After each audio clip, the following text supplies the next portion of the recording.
गायत्री मंत्र का उच्चारण। ओम भूर्भुवस्वः तत्सवितुर्वरेण्यं भर्गो देवस्य धीमहि धियो यो नः प्रचोदयात्। ओम शांति शांति शांति। दोनों हाथों को आपस में रब करेंगे, अपने चेहरे पर लगाएंगे, धीरे धीरे अपनी आंखों को खोलेंगे। सभी को ओम नमस्ते। हरिओम। हरिओम। बहुत बहुत धन्यवाद प्रियंका जी। सभी का बहुत बहुत स्वागत है हायर एजुकेशन की क्लास में। हम मुस्लिम कालीन शिक्षा प्रणाली पढ़ रहे हैं। उसमें हमने 2 मुख्य संस्थाएं देखी थी। हम जो एजुकेशन सिस्टम्स पढ़ रहे हैं उसमें इंस्टीट्यूशंस के बारे में पढ़ रहे हैं। वैदिक कालीन शिक्षा के हम पढ़ चुके हैं। उसके बाद हम पढ़ चुके हैं हमारे बौद्धकालीन शिक्षा के उत्तर वैदिक पूर्व वैदिक के साथ में, फिर हमने बौद्धकालीन पढ़ लिया है और उसके बाद अब हमारा मुस्लिम कालीन शिक्षा पद्धति चल रही है या जो भी पूरा सिस्टम है वो चल रहा है। तो जहाँ गुरुकुल कहा जाता था वैदिक काल में, मठ कहा जाता था बौद्ध काल में, वही वैसे ही जो एजुकेशन के इंस्टीट्यूशंस थे मुस्लिम काल में या जो मध्यवर्ती काल है उसमें क्या कहा जाता था, कल हमने पढ़ा था मैम मकतब मकतब और मदरसा। मदरसा। 2 टाइप के इंस्टीट्यूट यहाँ पे होते थे। अभी तक हमने पढ़ा कि सिर्फ एक टाइप का होता था, गुरुकुल और मठ। अभी यहाँ पे एक ही सिस्टम में 2 नाम दिए हैं, प्राइमरी के लिए अलग और हायर एजुकेशन के लिए अलग। मेरी स्क्रीन प्रेजेंट हो रही है? Yes ma'am. वॉइस क्लियर है मेरी? Yes ma'am. Okay, thank you. कल हमने यहाँ पर छोड़ा था शिक्षक शिक्षार्थी संबंध। इसके पहले ये हमने पढ़ लिया था कि अनुशासन कैसा था। अगर अनुशासन की बात करें तो अनुशासन बहुत कठोर और दंडात्मक था। मतलब अगर कोई जरा सी भी गलती करेगा बालक तो उसको दंड दिया जाता था, कठोर से कठोर दंड जो भी दे सकते थे वो देते थे। एजुकेशन का शुल्क या फीस कुछ भी नहीं लगता था यहाँ पर भी। आय का मुख्य स्रोत राज्य सहायता, जो भी वहां पे जिस भी शासक का शासन होता था उससे मिलती थी, और राज्य की नियंत्रण इनडायरेक्टली रहता था, कुछ ना कुछ मौलवी के माध्यम से वो अपनी बात वहां पर मनवा लेते थे। शिक्षक शिक्षार्थी संबंध कैसे थे? मुस्लिम शिक्षा प्रणाली में भी शिक्षक शिक्षार्थी संबंध अच्छे थे। मौलवी जी के भोजन की व्यवस्था प्रतिदिन मुस्लिम समाज में की जाती थी। दावत चलती है संप्रदाय में, तो मौलवी जी को खुद खाना भोजन नहीं बनाना पड़ता था। जो उनके शिष्य होते थे या जो भी लोग होते थे समाज के दूसरे, वो उनके भोजन की व्यवस्था कर देते थे। शिक्षा का माध्यम कैसा था? अरबी फारसी। एक हमारी जो मैंने टेबल बनाने की बात हमेशा की है, सबके शिक्षा के माध्यम लिखेंगे उसमें। पहले आएगा आपका पूर्व वैदिक काल, उत्तर वैदिक काल, दोनों में ही माध्यम क्या था? संस्कृत थी। दूसरा आ जाएगा उसमें क्या था? बौद्ध कालीन में पाली थी या प्राकृत, जो भी आपने पढ़ी है। तीसरा क्या है? जो हमारा मध्यकालीन है उसमें क्या है? अरबी और फारसी 2 भाषाएं हैं यहाँ पर। तो ये हमको ध्यान में रखना है। टेबल के थ्रू ही आपको कंपैरेटिव साथ में जब चीजें दिखती हैं तो याद रहती हैं। अगला क्या है? शिक्षा को क्या कहा गया है? शिक्षा को, ये बहुत इंपॉर्टेंट है। वहां पर हमने क्या पढ़ा था? शिक्षा को क्या क्या कहा गया? ज्ञान का चक्षु किसको कहा था? शिक्षा को ज्ञान चक्षु। कुछ चीजें हमने पढ़ी थी वैदिक कालीन शिक्षा के समय या बौद्ध कालीन शिक्षा के समय, कहाँ पढ़ी थी? कुछ याद आ रहा है? जो विशेषताएं पढ़ रहे वैदिक थे काल। वैदिक काल में। बहुत बढ़िया, साथ साथ रिवाइज करते चलिए। डेली एक बार नजर मारना है सब चीजों पे से। यहाँ पर शिक्षा को कहा गया है पैगंबर मोहम्मद के अनुसार शिक्षा अमृत के समान है। ये यहाँ से क्वेश्चन बन सकता है। जिससे ज्ञान की प्राप्ति होती है, यही मोक्ष है। यहाँ मोक्ष के लिए निजात शब्द, मोक्ष जो हम बोलते हैं उसके लिए यहाँ पे इन्होंने निजात शब्द का प्रयोग किया है। परीक्षा प्रणाली की अगर बात करें तो कैसी थी? मध्यकालीन मदरसा में आज जैसी परीक्षा प्रणाली नहीं थी। शिक्षा पूरी करने पर शिक्षकों की सिफारिश पर ही की किसी छात्र को सफल घोषित किया जाता था। पूर्व वैदिक काल में क्या होता था? एग्जाम कैसे होता था, बताइए। मैम उसके ज्ञान के अनुसार पूर्व वैदिक काल में कोई लिखित परीक्षा नहीं होती थी। नहीं होती टीचर थी। हाँ, कुछ ना कुछ जो उसने उनने पढ़ाया है क्वेश्चन आंसरिंग कर लेते थे। उनको लगता था कि बच्चे को आंसर पता है तो उसको अगले वेद के लिए क्या योग्य घोषित कर देते थे, और अगर नहीं जवाब दे रहा है तो उसको अयोग्य घोषित कर देते थे कि ये क्वालिफाइड है, नॉन क्वालिफाइड है। और यहाँ पे जब हम बौद्धकालीन पढ़ा तो हमने क्या पढ़ा था कि कोई वहां पे लिखने वाला सिस्टम चालू हो गया था, लिखाई पढ़ाई वाली बात शुरू हो गई थी। और वहां पे क्या हमने देखा था, 10 लोग बैठ जाते थे, उनके सामने शिष्य बैठ जाता था, ये लोग सब सवाल पूछते थे। ऐसे परीक्षा होती थी उस समय पे। जबकि यहाँ पे क्या हो रहा है, यहाँ पे पार्शलिटी चल रही है। टीचर को जो अच्छा लग रहा है स्टूडेंट, उसको उसकी सिफारिश कर देंगे वो, और उसको फिर क्या डिग्री मिलेगी, काबिल या फिर फाजिल की। 2 डिग्रियां, ये नाम याद रखिए, एग्जाम में क्वेश्चन एज इट इज पूछे जा सकते हैं। इस मदरसों में इस्लाम धर्म में विशेष योग्यता प्राप्त करने वालों को क्या मिलेगा, काबिल। ये याद रखिएगा दोनों लाइन बहुत अच्छे से। और दर्शन शास्त्र में विशेष योग्यता प्राप्त करने वाले को क्या मिलेगी, फाजिल की उपाधि मिलेगी। वहां पे भी उपाधियां हमने पढ़ी थी, यहाँ पर भी उपाधियां हैं, तो उपाधियों को भी टेबल में कंपैरेटिव लिखेंगे और लर्न करेंगे।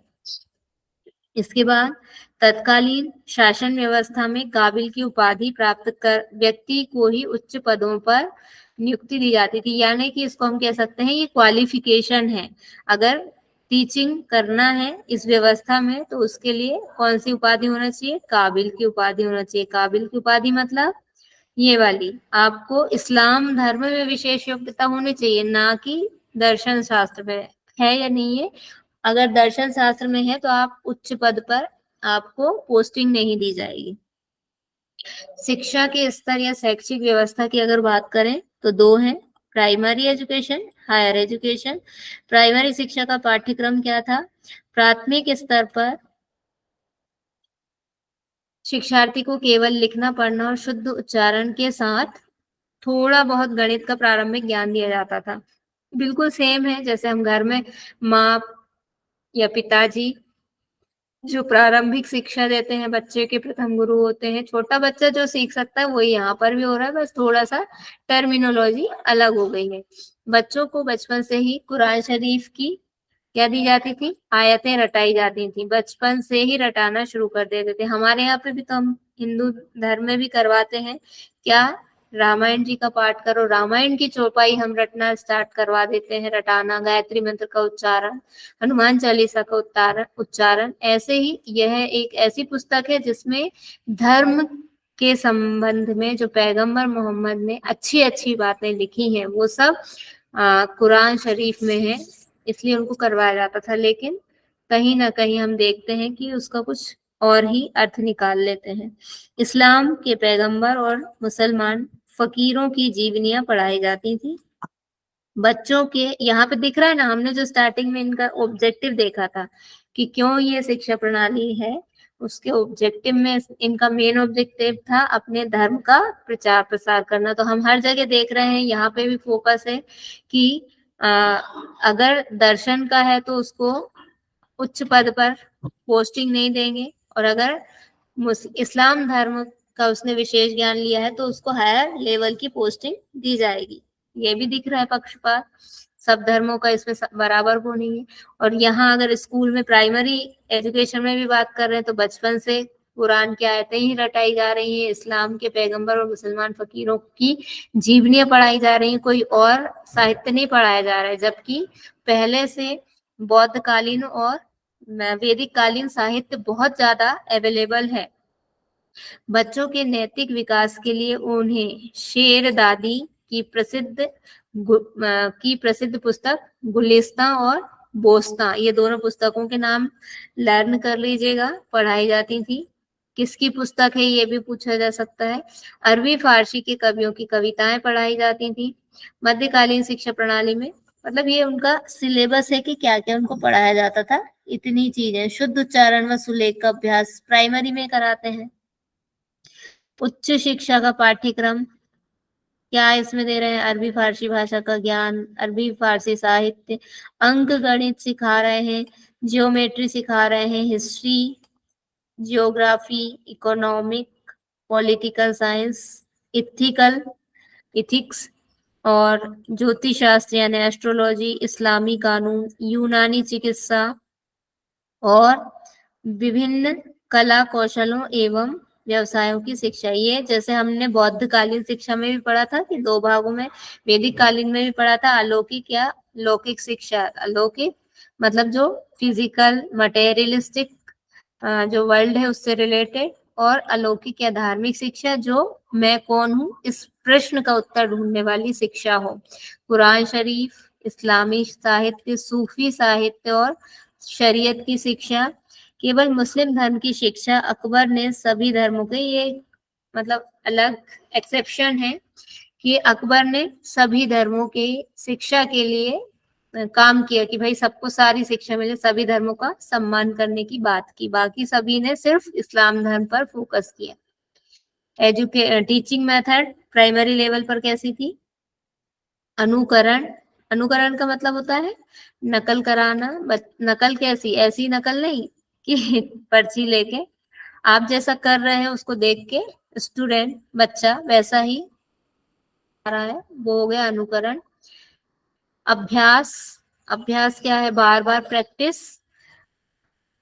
करत करत अभ्यास के जड़मती होत सुजान, रसरी फिर आवही, सिल पर परत निशान। मतलब किसी पत्थर पर भी अगर कोई रस्सी बार बार चलती रहेगी तो उस पे भी क्या होता है? निशान पड़ जाता है, उस पत्थर को भी वो रस्सी काट सकती है।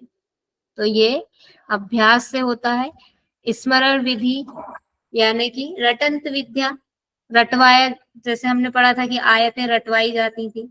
इस विधि का प्रयोग प्रायतः मकतबों में किया जाता था। इस विधि में उस्ताद उच्च स्वर में कुरान शरीफ की आयतें पढ़ते थे और अक्षरों और पहाड़ों का उच्चारण करते थे। शागिर्द। शागिर्द किसको कहते हैं? स्टूडेंट। और उस्ताद किसको कह रहे हैं? टीचर। Very good. शागिर्द सामूहिक रूप से उनका अनुकरण करते थे। हमने बचपन में, हम में से कई लोगों ने ऐसा किया होगा कि हम इकट्ठे टीचर बोलते थे और हम पीछे से सारे एक उच्च स्वर में बहुत तेज तेज चीख कर उनका अनुकरण करते थे। 2 1 जा 2, या हम तो हिंदी वाले बोलते थे 2 एकम 2। सारे बच्चे एक साथ चिल्लाते थे, या कोई पोयम है तो सारे पीछे से एक साथ रिपीट करते थे। आईने अकबरी में ऐसा उल्लेख है कि उस समय तख्ती, स्याही और सरकंडे की कलम का प्रयोग होता था। कहाँ से आ गई? हम जो लिखने के लिए राइटिंग पैड का यूज करते हैं वो कहाँ से आ गया था? इस्लामी शिक्षा प्रणाली में उसकी शुरुआत हो गई थी। शिक्षक शिक्षार्थियों को लिखकर दिखाते थे। शिक्षार्थी उनका बोर्ड पे, जैसा हमने भी पढ़ाई की है कि बोर्ड पे उन्होंने लिख दिया और हमने उतार लिया। शिक्षण विधियां हायर लेवल पर, हायर एजुकेशन में कैसी थी? पहले भी हम ये चीज देख चुके हैं, शॉर्ट में समझ चुके हैं कि भाषण विधि, बड़े बच्चे हो जाते हैं तो टीचर लोग सिर्फ व्याख्यान देते हैं, बोर्ड पर एक एक चीज लिखवाते नहीं है। तो यहाँ पे सारी चीजें, सारी एजुकेशन या टीचिंग मेथड जो है वो इसी तरह की रहेंगी। स्वाध्याय विधि, सेल्फ स्टडी, प्रदर्शन प्रयोग मतलब करके दिखाना, डेमोन्स्ट्रेशन मेथड। यहाँ पे ये देख लीजिए, इनके इंग्लिश भी लिख लीजिए। भाषण व्याख्यान मतलब जो डिस्क्रिप्टिव होती है वो वाली मेथड इसमें आ जाएंगी। ये हो गई आपकी स्वाध्याय मतलब सेल्फ स्टडी वाली, और ये आपकी हो जाएगी डेमोन्स्ट्रेशन वाली मेथड आ जाएगी। और ये आप अभ्यास विधि मतलब प्रैक्टिस मेथड। मदरसे में उच्च स्तर के शागिर्दों को भाषण व्याख्यान विधि से पढ़ाया जाता था। स्वाध्याय विधि के विकास के लिए मुस्लिम शासकों ने मुख्य ग्रंथों की हस्तलिखित प्रतियां तैयार करने पर पर्याप्त धन खर्च किया तथा इनके रखरखाव हेतु बड़े बड़े, इससे पहले कहाँ पुस्तकालयों का निर्माण हमने पढ़ा है? बड़े बड़े पुस्तकालय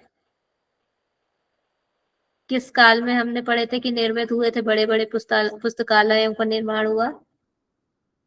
बौद्ध काल। वेरी गुड, बौद्ध काल में पढ़ा था हमने कि बहुत सारा लिटरेचर हुआ, अलग अलग भाषाओं में अनुवाद हुआ बौद्ध ग्रंथ का, बौद्ध धर्म की शिक्षा का, इसलिए उनको संभालने के लिए फिर बड़े बड़े लाइब्रेरी भी बनाए गए। ऐसे ही यहाँ पे इन्होंने क्या किया, उन्होंने बौद्ध शिक्षा के लिए बनाए, अब इन्होंने इस्लामी साहित्य के लिए बड़े बड़े लाइब्रेरीज बनवाए। प्रदर्शन विधि, प्रयोग विधि में उस्ताद वांछित शिक्षा का पहले प्रदर्शन करते थे, शागिर्द, जैसे हम अगर योगा में देखते हैं तो योगा में क्या होता है, डेमोन्स्ट्रेशन ही तो होता है, एक सामने रहता है, उसको देख देख के बाकी लोग कर लेते हैं। नारी शिक्षा की अगर बात करें तो क्या कंडीशन थी? मध्यकालीन मुस्लिम शिक्षा प्रणाली में प्राथमिक शिक्षा केंद्रों में तो लड़के लड़कियों दोनों का प्रवेश दिया जाता था, लेकिन उच्च शिक्षा में मदरसों में केवल लड़कों को ही दिया जाता था, यानी प्राइमरी एजुकेशन में कोई अंतर नहीं था, बराबर का अधिकार था, लड़का हो या लड़की साथ में जाके एडमिशन लेके पढ़ सकते थे। लेकिन हायर एजुकेशन में सिर्फ बॉयज को एंट्री दी जाती थी, गर्ल्स को नहीं दी जाती थी। शहजादियों की शिक्षा का प्रबंध व्यक्तिगत रूप से महलों में और धनी वर्ग के लोगों की बच्चियों की शिक्षा का प्रबंध व्यक्तिगत रूप से उनके अपने घरों में होता था। मतलब जिसके पास पैसा है या जो राजकीय सल्तनत के या राज के परिवारों की, मतलब वहां जिसका गवर्नमेंट चल रही है, उनके घरों की लड़कियों को घर के अंदर ही अपने पर्सनली एजुकेशन दी जाती थी। इसलिए कई महिलाएं इसमें भी हमको विद्वान मिलती हैं मुस्लिम एजुकेशन काल के दौरान भी। और अगर ओवरऑल बात करें तो नारी शिक्षा की स्थिति मध्यकाल में बहुत अच्छी नहीं थी। सामान्य महिलाओं को उच्च शिक्षा के अवसर प्राप्त नहीं थे। अगर राजघराने की हैं तो पढ़ लेंगे, जिसके पास पैसा है वो पढ़ लेंगे, बाकी अगर गरीब घर के हैं तो उनको कोई एजुकेशन नहीं मिलेगी। इसका परिणाम क्या होता था? इस काल में स्त्री शिक्षा और अधिक पिछड़ गई। पहले कहाँ पिछड़ी हुई थी इससे पहले? उत्तर वैदिक काल। बहुत बढ़िया, उत्तर वैदिक काल में। इस्लामिक शिक्षण संस्थाओं से संबंधित कुछ महत्वपूर्ण तथ्य, अब हम फैक्ट देख लेते हैं कुछ कुछ। इनका व्यय दान से प्राप्त धनराशि से चलाया जाता था। दरगाहें, ये इंपॉर्टेंट फैक्ट्स है सारे, ये भी प्राथमिक शिक्षा के केंद्र थे, मतलब प्राइमरी एजुकेशन यहाँ पर भी दी जाती थी। जो दरगाहें होती हैं, दरगाहें देखी है ना कई जगह पर, औलिया साहब की दरगाह या कहीं कहीं अलग अलग नाम लिखे हुए हैं, उनमें क्या होता था, प्राइमरी एजुकेशन दी जाती थी और केवल मुस्लिम बालकों को प्रवेश दिया जाता था। कुरान स्कूल होते थे, इनमें केवल कुरान शरीफ पढ़ाई जाती थी। फारसी स्कूल होते थे, इनमें मुख्य रूप से फारसी भाषा तथा मुस्लिम संस्कृति की शिक्षा दी जाती थी। इसके बाद हिंदू और मुसलमान दोनों को शासन के कार्यों के लिए तैयार किया जाता था इसमें, लेकिन मुख्य रूप से शिक्षा फारसी भाषा की दी जाती थी, मुस्लिम संस्कृति की दी जाती थी। फारसी कुरान स्कूल ये धार्मिक शिक्षा के केंद्र थे। वैसे इनमें भी धार्मिक शिक्षा ही दी जा रही है सब में, लेकिन इसका तो पूरा का पूरा ये फारसी कुरान स्कूल अगर नाम है, मतलब टोटल ही ये धार्मिक शिक्षा ही इसमें दी जाएगी। अरबी स्कूल ये उच्च शिक्षा के ऐसे केंद्र थे जिनमें केवल अरबी भाषा और उसके साहित्य की शिक्षा दी जाती थी। जन शिक्षा, मध्यकालीन मुस्लिम शिक्षा प्रणाली में जन शिक्षा जैसे विषय पर कोई ध्यान नहीं दिया गया, कोई बात ही नहीं करी। जन शिक्षा मतलब समझ रहे हैं ना, जो लोग हैं सामान्य लोगों की एजुकेशन के बारे में उन्होंने सिर्फ फोकस किया इस्लाम धर्म की शिक्षा ज्यादा से ज्यादा इस्लाम धर्म के बालकों को दी जाए, और अगर हिंदू धर्म के बालक भी आना चाह रहे हैं तो उनको भी इस्लाम धर्म की शिक्षा दी जाएगी।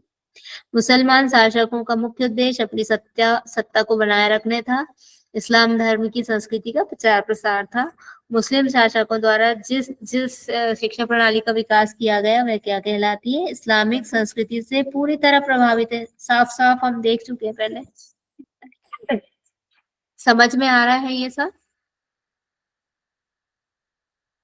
Yes ma'am. ओके। अब क्या है? Ancient higher educational institute miscellaneous. ये जितने भी हमारे, ये हमारा पहला टॉपिक है। इस पूरे पहले टॉपिक के क्या है? ये मिसलेनियस है, समझ लीजिए। लगभग 150 सालों तक अंग्रेज व्यापार और शासन हासिल करने में व्यस्त रहे और इस तरह उन्होंने शिक्षा के विकास सहित सभी तरह की सांस्कृतिक गतिविधियों से दूरी बनाए रखी। मतलब जब वो आए हमारे यहाँ तो उन्होंने पहले एजुकेशन की कोई बात नहीं की, सोचा भी नहीं इस बारे में। उनको पहले अपना पैर जमाने थे, जैसे अंगद ने पैर जमाया था, रावण भी नहीं हटा पाया था, ऐसे ही उनको स्थापित होना था, यहाँ पे कब्जा करना था। तो कोई एजुकेशन की बात नहीं करी उन्होंने। फिर सन 1781 में वॉरेन हेस्टिंग ने कलकत्ता मदरसा शुरू करने के साथ ओरिएंटल कॉलेज की शुरुआत भी की थी। उसके ये कदम मुख्य रूप से प्रशासनिक कारणों से थे। क्यों थे? कि अब यहाँ पे हम आ गए हैं, हमने कब्जा भी कर लिया धीरे धीरे हम, लेकिन अब लोग तो चाहिए ना काम करने के लिए। अब लोग चाहिए तो उनको उनकी भाषा आनी चाहिए, कुछ जो वो काम कर रहे हैं वो समझ में आना चाहिए, तो उसके लिए उनको पढ़ाना पड़ेगा। तब जाके इनको लगा कि पढ़ाना चाहिए, इसलिए इन्होंने क्या किया? कलकत्ता मदरसा। अभी यहाँ पे इन्होंने क्या किया है? मदरसा। क्यों? क्योंकि मुस्लिम एजुकेशन का ये यहाँ पे देंगे। फिर 11 साल, और ये भी बहुत जुड़ा हुआ है। देखिए पहले यहाँ इन्होंने मदरसा खोल दिया और फिर दूसरी जगह इन्होंने वाराणसी निवासी जॉनथन डंकन ने स्थानीय हिंदुओं को शिक्षित करने के लिए वाराणसी में एक संस्कृत कॉलेज आरंभ किया। दोनों को क्या कर रहे हैं? सेटिस्फाइड करने का प्रयास कर रहे हैं कि दोनों के ईगो जो है वो शांत रहे। ये ऐसा नहीं सोचे कि हम इनकी तरफ हैं या फिर इनकी तरफ। संस्कृत कॉलेज दोनों को सेटिस्फाइड कर रहे हैं ताकि दोनों हमारी बातें मानते चले। ये याद रखिएगा। 1792 और 1781 कब कहाँ किसकी स्थापना हुई?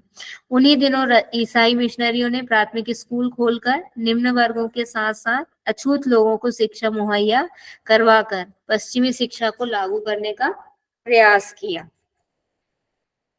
अब ईसाई मिशनरियां भी लेके आ गए, वो प्राइमरी एजुकेशन के थ्रू उन्होंने बचपन से ही शिक्षा दे दो कि आपको अब अंग्रेजी पढ़ना है, और अंग्रेजी का बहुत वैल्यू बता दी कि इसके बिना आपका कुछ नहीं होगा। तो यहाँ से उसको प्राइमरी एजुकेशन में, मतलब कहते हैं ना नींव मजबूत हो, या कोई चीज अपने को कुछ भी बिगाड़ना है तो नींव खराब कर दो, वैसी वाली यहाँ पे इनका कंसेप्ट था। बच्चा होता है ना, छोटा बच्चा, एक उसके टीचर ने जो कह दिया वो फिर गलत भी बता दिया होगा, तो घर आके अगर घर वाले बोलेंगे नहीं ये गलत है, नहीं मानेगा बच्चा, बोलेगा नहीं मेरे टीचर ने कहा है यही सही है। ऐसा कुछ एक थिंकिंग विचारधारा लेके आए कि बच्चों को ही लेके चलो। अब ये हमारा पहला हो गया प्राचीन भारत के इंस्टीट्यूट। पहला टॉपिक हमारा एकदम कंप्लीट हो गया है। अब education in freedom fighter India, जो स्वतंत्रता के पूर्व भारत में शिक्षा का क्रम है, उसके बारे में अब हम पढ़ेंगे। ये वाला सब समझ में आ गया? इसमें कहीं को किसी को कोई डाउट, किसी को कोई प्रॉब्लम? जो हमने अभी पढ़ लिया है एंशिएंट इंस्टीट्यूशंस, क्लियर है सभी के? ठीक है। तो अब यहाँ से हमारे वो जो हम चार्टर्ड एक्ट की बात हमने स्टार्टिंग में भी की थी, ये क्या थे चार्टर्ड एक्ट? रूल एंड, जैसे हमारा भारत आजाद हुआ तो हमने क्या किया? अब आजाद तो हो गया लेकिन सारे लोग अलग अलग रहेंगे, कोई किसी की सुनेगा नहीं, तो कैसे काम चलेगा? उसके लिए हमने क्या किया? एक कॉन्स्टिट्यूशन बना लिया। उसमें कुछ रूल्स एंड रेगुलेशंस हमने बनाए कि सारे जितने भी लोग हैं, मान लीजिए भारत के लोग बैठे हैं सारे, तो इन सारे लोगों को इसमें जो जो बातें लिखी है उनको मानना पड़ेगा। अगर नहीं मानते तो वो कानूनन अपराध कर रहे हैं। ऐसे ही जब ये आए हमारे यहाँ पे शासन करने के लिए, कौन? यूरोप के लोग जो आए हैं, तो जब इन्होंने देख लिया कि हाँ अब हमने बहुत सारी जगह पे कब्जा कर लिया है, हमारा ही शासन हो गया है, तो अब हमको क्या करना है, नियम कुछ बनाने पड़ेंगे। तो वो जो इनकी रूल बुक थी पहली, वही चार्टर्ड एक्ट 1813 के नाम से कही जाती है, और ये हर 20 ईयर्स में इनको रिन्यू किया जाता था। तो सबसे पहला कौन सा चार्टर्ड एक्ट 1813। इसकी मुख्य बातें क्या है, इसे 1813 का चार्टर्ड अधिनियम का आज्ञापत्र भी कहा जाता है। यूरोपीय या ईसाई मिशनरियां भारत में ईसाई धर्म का प्रचार प्रसार कर सकेंगी। शायद बैटरी डाउन हो गई माउस की, इसलिए ठीक से नहीं चल रहा है। बिना माउस चलाए बता दूं, चलेगा? जी मैम। दिख रही होगी ना स्क्रीन, तो साफ दिख रही होगी। यस मैम, दिखाई दी। Okay, thank you. जिस स्थान पर ईस्ट इंडिया कंपनी का राजकीय नियंत्रण स्थापित हो चुका है, वहां के लोगों के लिए शिक्षा का प्रबंध भी ये ईसाई मिशनरियां कर सकेंगे। अब ईसाई मिशनरियां कर सक रही हैं, इसका मतलब क्या है कि वो अब अपनी ईसाई धर्म की शिक्षा देंगे। अभी अभी मैंने एक जो कल किस्सा सुनाया था ना, कि हमारे घर में शादी थी, पहले कोई आया, अब वो घराती बन गए, और दूसरे लोग बाहर वाले आए, वो मेहमान हो गए। तो पहले जो आए थे लोग वो हमको परेशान कर रहे थे, अब वो घर वाले अब हमारे साथ मिलके दूसरा आया है, वो उससे परेशान हो रहे हैं। ऐसा ही है किस्सा, कि सब अपना अपना हमारे ऊपर लादना चाह रहे हैं, थोपना चाह रहे हैं। फिर साहित्य के पुनरुद्धार एवं प्रगति हेतु 1 लाख रुपए की वार्षिक धनराशि जो है वो, ये बहुत इंपॉर्टेंट है, ये क्वेश्चन आता है और आ सकता है। साहित्य के पुनरुद्धार से क्या मतलब है, जो लिटरेचर है, कहाँ से लेके, वैदिक कालीन शिक्षा से लेके, या जो इस्लामिक शिक्षा में आया, या जो बौद्ध कालीन शिक्षा में आया, वो लाइब्रेरी में अगर खराब स्थिति में पहुंच गया है, या कहीं कुछ आधा अधूरा है, या उसको ट्रांसलेट करना है किसी और भाषा में, ताकि वो सुरक्षित बना रहे, ज्यादा से ज्यादा लोगों से पहुंच सके उन तक। ये ऐसा नहीं है कि हमारे भलाई के लिए कर रहे हैं, कि भाई हमारी चिंता है इसलिए कर रहे हैं, इसलिए नहीं। ये हमारा डिस्कशन पहले भी हुआ था कि हमारे पास में हर चीज का मंत्र था, हमारे पास में हम कुछ भी काम करने की हमें शक्ति थी, और ये लिटरेचर हमारा पुस्तकालयों में, पुस्तकों में था। तो इसलिए इसको सुरक्षा उस समय सिर्फ इसलिए, या उसका पुनरुद्धार सिर्फ इसलिए किया जा रहा है कि ये नॉलेज ये ग्रहण कर लें। उसके बाद उन्होंने किया ही किया, जब जाने की नौबत आई, पहले तो सुरक्षा दे रहे थे, पुनरुद्धार कर रहे थे। जब अगर इतने भले मानस होते तो जाते समय लाइब्रेरीज को ये जलाकर नहीं जाते, आग लगा के क्यों जाते। लेकिन उन्होंने किया कि जितना हमने ले लिया वो ले लिया, और जितना बचा उसको जला लो, ताकि ये गंवार बने रहे, आने वाली पीढ़ियों को वो नॉलेज ना मिले। तो साहित्य के पुनरुद्धार एवं प्रगति हेतु क्या करा था इन्होंने, 1 लाख रुपए की धनराशि वार्षिक आवंटित की जाती है नहीं आएगा यहाँ पे, या धारा में ये बात कही है तो है ही आएगा यहाँ पे। ये धारा में लिखा है ऐसा कि 1 लाख रुपए 1 साल के लिए, 1 ईयर के लिए 1 लाख रुपए दे रहे हैं। किसके लिए, जो लिटरेचर है उसको, उसकी प्रोटेक्शन के लिए, सुरक्षा के लिए, उसको फिर से पुनरुद्धार का मतलब होता है रिकंस्ट्रक्शन। फिर इसी में दोष क्या थे इसके, ब्रिटिश शासन द्वारा शिक्षा के विकास या साहित्य के पुनरुद्धार और संरक्षण के लिए दी गई 1 लाख रुपए की राशि को किस प्रकार, मतलब पैसा इनने ये घोषणा तो कर दी इसमें कि हाँ इतना तुमको पैसा दिया जाएगा, लेकिन उस पैसे को खर्च कैसा दिया जाएगा इसका कोई स्पष्ट उल्लेख नहीं किया गया, कोई ठीक से बताया नहीं गया इस बारे में। जैसे जिस साहित्य के लिए विकास की बात की गई है वह भारतीय साहित्य होगा या पाश्चात्य साहित्य होगा, कौन से साहित्य का करेंगे, क्योंकि ब्रिटिश ईस्ट इंडिया के लोग भारतीयों पर कोई खर्च तो करना चाहते नहीं थे। भारतीय विद्वान के अंतर्गत किसे रखेंगे, संस्कृत विद्वान, अरबी फारसी विद्वान या अंग्रेजी विद्वान, किनको भारतीय, क्योंकि अब तो ये सब आके हमारे सबने घर पे कब्जा कर लिया है। ये भी स्पष्ट नहीं था, जिससे एक विवाद का जन्म हुआ, जिसे, ये बहुत इंपॉर्टेंट है, मोस्ट इंपॉर्टेंट है, पूर्व पाश्चात्य विवाद, इसमें डैश लगा है, ये पूर्व पाश्चात्य विवाद के नाम से इसको जाना जाता है, और यह विवाद चलता रहा 1934 तक। क्या है पूर्व पाश्चात्य विवाद, बताइए हमको, ये कहानी पढ़ के क्या समझ में आया, क्या है पूर्व पाश्चात्य विवाद, कोई बता पाएंगे? जो 1 लाख रुपए की धनराशि है उसे कहाँ खर्च करना है उसका सुनिश्चित नहीं किया गया कि मतलब संस्कृत में करेंगे या फिर जो अंग्रेजी के वो हैं बहुत लेखक बढ़िया। के करेंगे, इस तरह से बताया उसने। बहुत बढ़िया, एकदम करेक्ट आंसर है। दूसरा ये है कि मतलब उन्होंने विद्वानों को भी नहीं, भारतीय कौन है, भारतीय की परिभाषा ही उन्होंने स्पष्ट नहीं करी, किसको वो भारतीय मान रहे हैं। इस बात से जो पूर्व के लोग थे, जो पाश्चात्य यानी जो यूरोप वाला कल्चर है, यूरोप साइड के जो भी लोग हैं उनको पाश्चात्य कहा जाता है। इन लोगों के नाम से, पूर्व पाश्चात्य विवाद के नाम से इसको जाना जाने लगा। अतः स्पष्टता के आधार पर ईस्ट इंडिया ने 1 लाख रुपए की धनराशि को अपनी मन मर्जी से खर्च किया, कि सैंक्शन, जैसे क्या होता है, आप किसी स्कूल में हैं, वहां पे मंथली या ईयरली बजट आता है, अब आपको कोई स्पष्ट रूल नहीं बताया जाएगा कि इससे ड्रेस यूनिफॉर्म खरीदना है, इससे आपको चौक डस्टर खरीदना है, क्या खरीदना, अगर नहीं बताया है तो जो है यहाँ पे कार्य करता रहता वो अपनी मर्जी से खर्च करेगा। ऐसे ही यहाँ पे भी हुआ कि जो ईस्ट इंडिया कंपनी थी, ईस्ट इंडिया यहाँ पे व्यापार करने आई थी और अपना उसने शासन करना शुरू कर दिया, तो इसी ईस्ट इंडिया कंपनी ने अपनी मर्जी से उसे 1 लाख रुपए को खर्च करना शुरू कर दिया, जैसे चाहे वैसे। इस अधिनियम में शिक्षा के स्वरूप और माध्यम से संबंधित कोई भी दिशा निर्देश नहीं थे कि शिक्षा का जो कैसी एजुकेशन दी जानी चाहिए, उस पर क्या काम होना चाहिए, क्या पॉलिसीज होना चाहिए, इसके बारे में भी कोई बात नहीं की। आपको को रिलेट करके पढ़ना है इसमें सारी चीजें। 1813 का जो आज्ञा पत्र था उसकी कमियां क्या क्या थी, कहाँ से रिलेट है, 1 लाख रुपए की राशि कौन से चार्टर्ड एक्ट में दी गई, आज्ञा पत्र भी इसको कहते हैं। पूर्व पाश्चात्य विवाद क्या है, द ईस्ट वेस्ट कॉन्फ्लिक्ट, इसको डायग्राम से समझ लेंगे।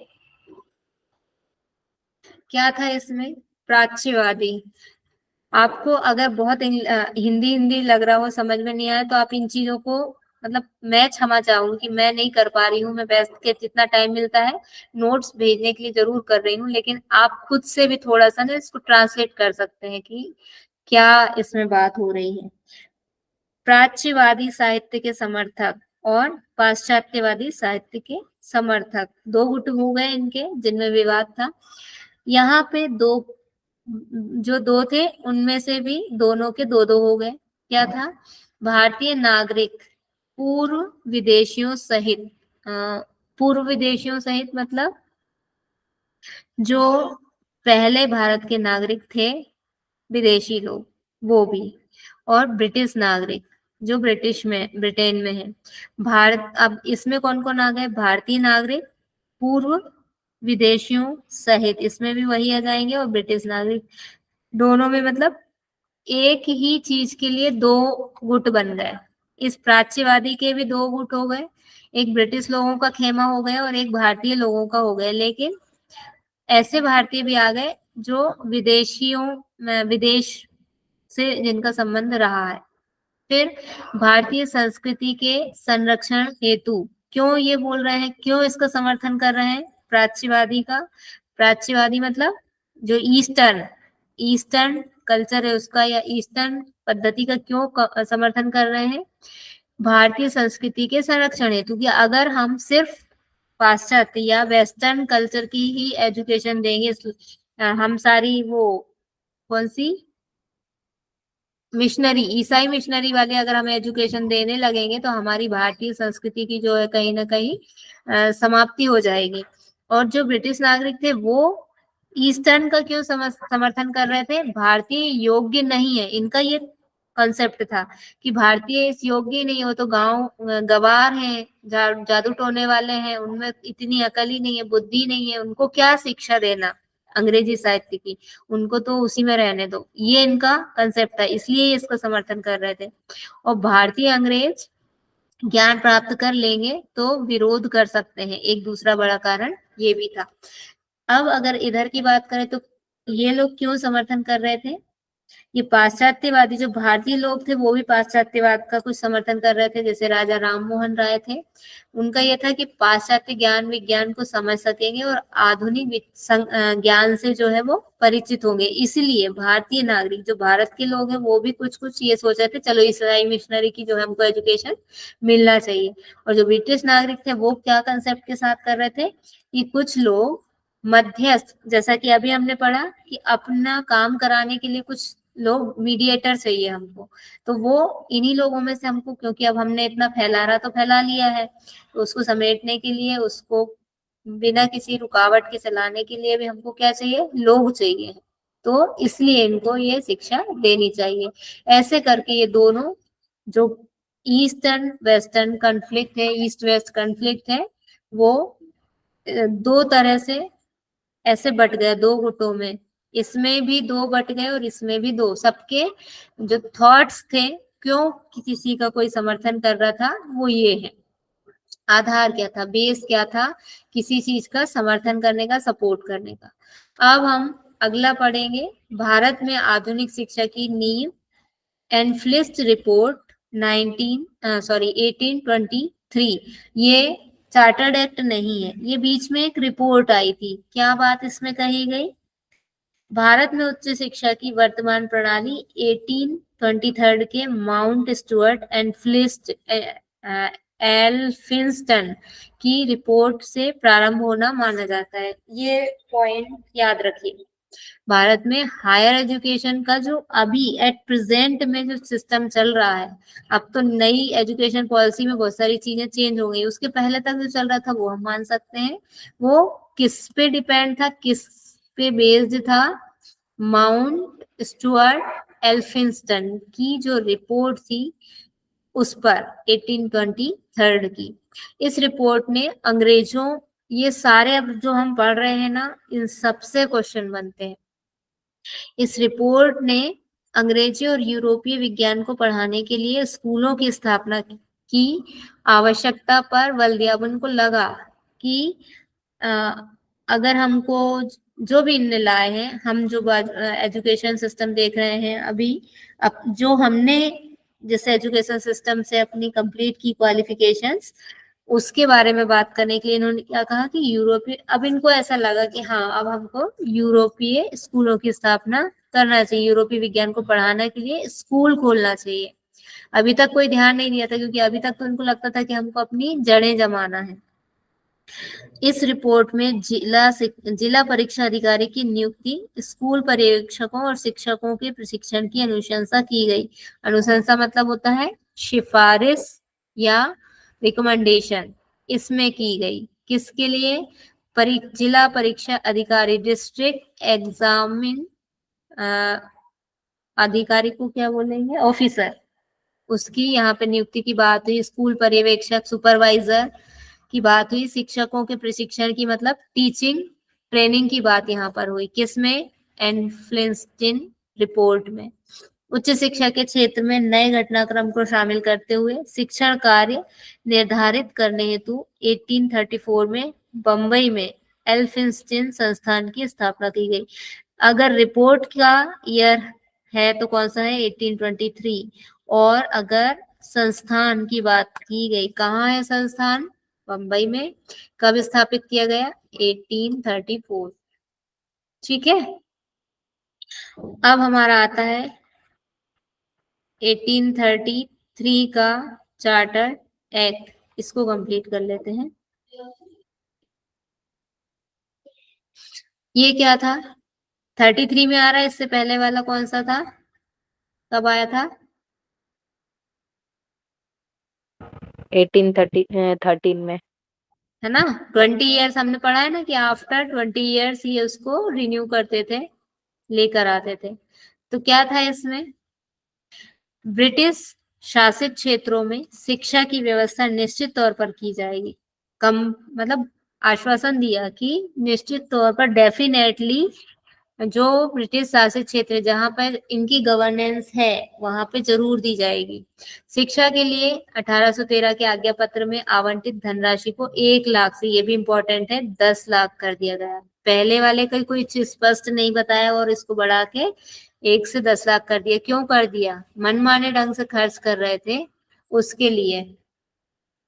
जाति, धर्म या वर्ग के आधार पर कंपनी में नौकरी हेतु अयोग्य नहीं ठहराया जा सकेगा। ये इसमें लेके आए 1833 में। कंपनी में प्रतिवर्ष किसी भी पद पर नियुक्ति शैक्षिक योग्यता और कार्य क्षमता के आधार पर दी जाएगी। आप में जो आपकी इफिशियंसी है और जो आप में योग्यता है, मतलब क्वालिटी है, आप उसके योग्य हो कि नहीं हो, उसके आधार पे ही आपको नियुक्ति दी जाएगी। किसी भी देश की ईसाई मिशनरियों को भारत में आने की स्वतंत्रता होगी, पर वे भारतीयों की धार्मिक भावना को आहत नहीं करेंगे। अब इनने क्या बोल दिया? कोई भी आ जाओ, सब आ सकते हैं, सबका स्वागत है। हम तो वैसे भी करते थे अतिथि देवो भव, तो इनने सबके लिए दरवाजे खोल दिए, लेकिन ईसाई मिशनरियों के लिए, जहां जहां की भी ईसाई मिशनरी है वो कोई भी आ सकती है भारत में।